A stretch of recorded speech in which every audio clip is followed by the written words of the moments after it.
we have the Hang 10 Challenge for touring cars. It's over 10 laps, and this should be a great race with the likes of Alan Moffat and Bond. There's Moffat and Bond in car 9 and Moffat in car 1. Max, this should be a great race.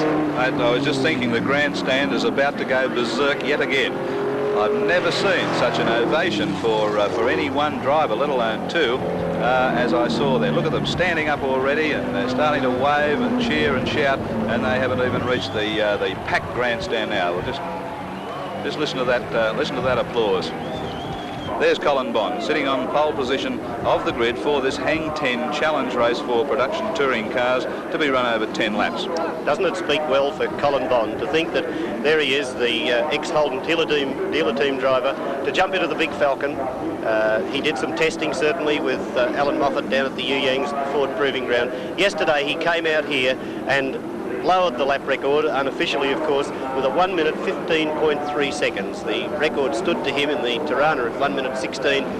He's not used to throwing these bigger cars around. The car perhaps not quite as precise in handling as the Tirana, although certainly the way it looked yesterday with both Colin Bond and Alan Moffat, the Fords looked to be out-handling the little light Tiranas. And they're away.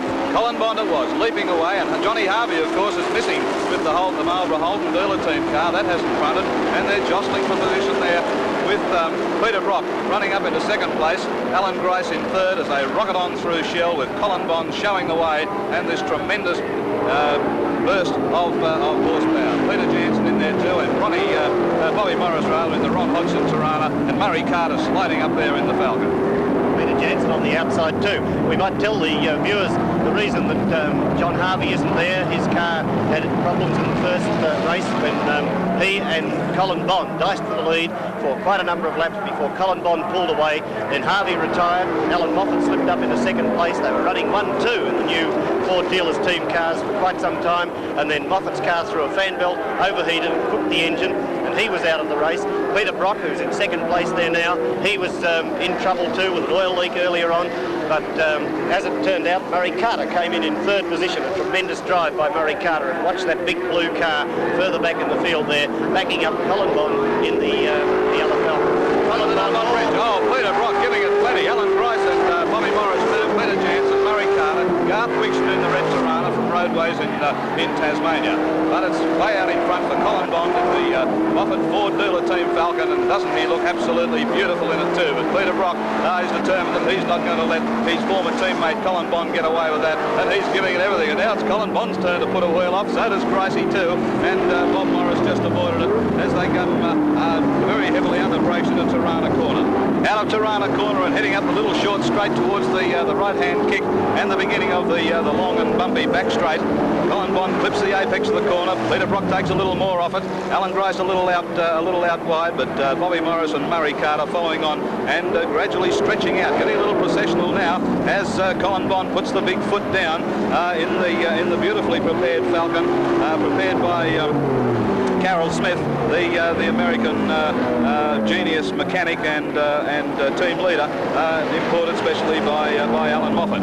But Colin Bond really finding the Falcon to his liking, and Peter Brock's dropped back. Peter Brock's out. Looks like his previous trouble has recurred, probably diff or gearbox, I would think. Alan Grice rushes up into second place, and Bobby Morris, who's fighting off a very severe attack of laryngitis, I might add. He was very sick yesterday afternoon and not much better today, but plugging on full of courage.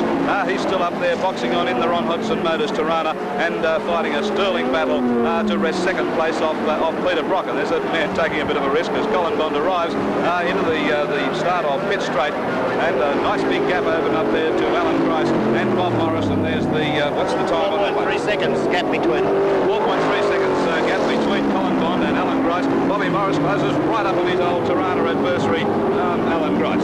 And then they storm out again. There's Colin Bond a long way ahead, 4 or 5 seconds ahead as they come out past the Motocross scoreboard. Grice and Morris nose to tail. Morris out of the slipstream, up alongside Grice now, and Morris grabs second spot. The two New South Welshmen battling it out. In fact, three of them battling it out for first, second and third. But up to Marlborough country and through the left-hander goes Bobby Morris. Ron Hodgson car all sideways down through the S's. Grice a little bit tidier as they come down into the left-hand, into the tight left-hander, down a good Goodyear corner. There, through they come now. Murray Carter is gaining on them too, and right behind him is Peter Jansen, the inevitable captain Peter Jansen in the Callaway Egan NGK car. Down towards the sitting there of Max McGinley, I thought was going to get wiped out by Bobby Morris for a moment. Under the bridge they come out onto the main straight now, and Bob Morris and Alan Grice. Morris in the Ron Hodgson car, number 7, the bright yellow car with the red and white markings, and then behind him the Craven Wild car of Alan Grice. Grice tried this manoeuvre to outbreak Bob Morris in an earlier race and went straight off the track and hit the guardrail fencing, but this time he saw better of it. They've got a gaggle of cars in front, the little Toyota moving over there to let them through. That was car number 87, would have been the 67. 67 at least, Trevor Arnell in the Toyota Corolla. And there's Alan Grice weaving his way through, and look at Murray Carter in the Brian Wood Ford Falcon. He's right with Grice now.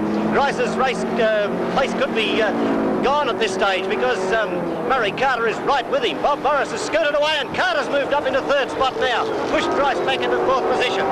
Grice certainly has lost a lot of power, and the leader, Colin Bond, has disappeared, so let's stay with this one.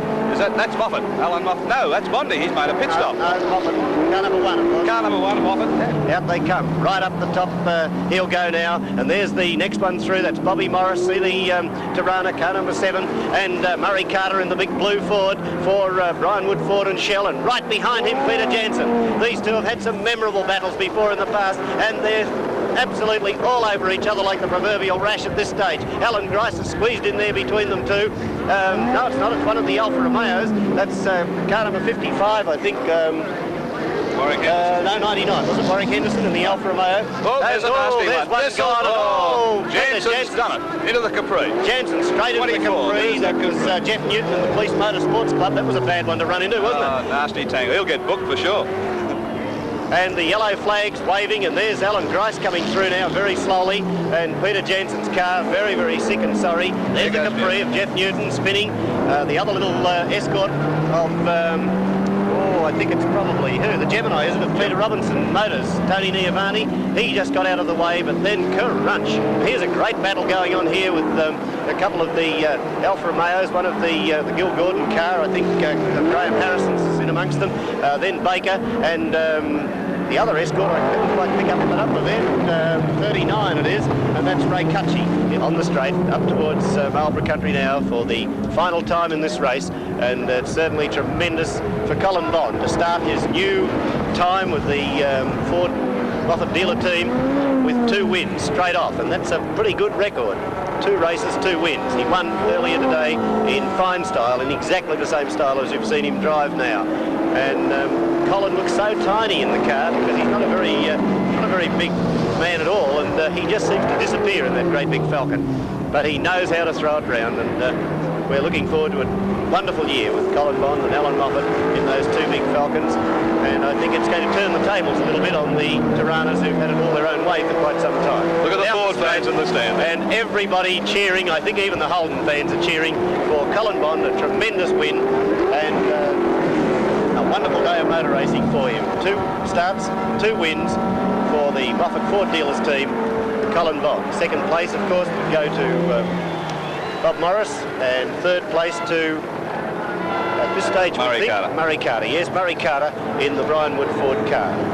And I believe that Murray Carter, well, I say now that Murray Carter has lost none of his old skill for a man who's been racing for 25 or 30 years, because in the race earlier today, he recorded a 16.1 lap, one-tenth of a second outside the previous lap record.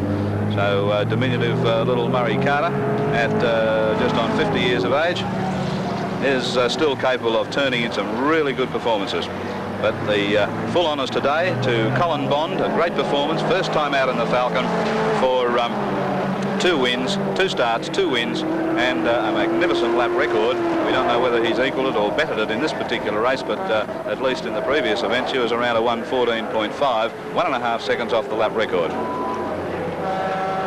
And that's where we end our coverage of international motor racing from Sandown, where Colin Bond and Max Stewart have been the stars. We certainly hope that you've enjoyed this exciting coverage.